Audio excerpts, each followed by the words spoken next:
நம்ம எடிட்டருக்கு பார்த்தீங்கன்னா, புதுசா சேர் வாங்கியிருக்கோம். ஐயோ! சந்தோஷத்துல எனக்கு கை ஓடல, கால் ஓடல. அதத்தான் வந்து மாட்டிக்கிட்டு இருக்கேன். அண்ட் ஒரு விஷயம் கவனிச்சீங்கன்னா தெரியும். இந்த சேரும், இந்த சேரும் வந்து பார்க்கறதுக்கு ஒரே மாதிரி இருக்கும். ஒரே மாதிரிலாம் இல்ல. 2மே ஒரே சேர் தான். கலர் மட்டும் தான் வேற வேற.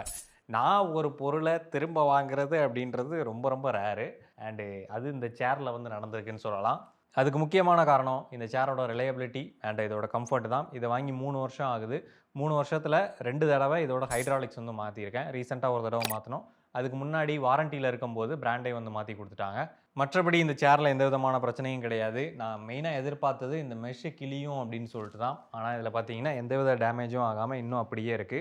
அண்ட் இது என்ன சேர் அப்படின்னு சொல்லி பார்த்தீங்கன்னா, செல்பெல்லோட C104 அப்படின்னு சொல்லிட்டு ஷார்க் டேங்க் இந்தியாவா? மீன் தொட்டியும் தயாரிக்கிறாய்ங்க போல. இருந்தாலும் உனக்கு இவ்வளவு. கீழ வந்து மெட்டல் பேஸ் குடுத்துருக்காங்க. அண்ட் இந்த பிளாஸ்டிக்கும் வந்து குவாலிட்டியா இருக்கு. மெயினா வீல் வந்து பார்த்தீங்கன்னா, எந்த பிரச்சனையும் இல்லாம இன்னும் வந்து சூப்பராவே ஒர்க் ஆயிட்டு இருக்கு.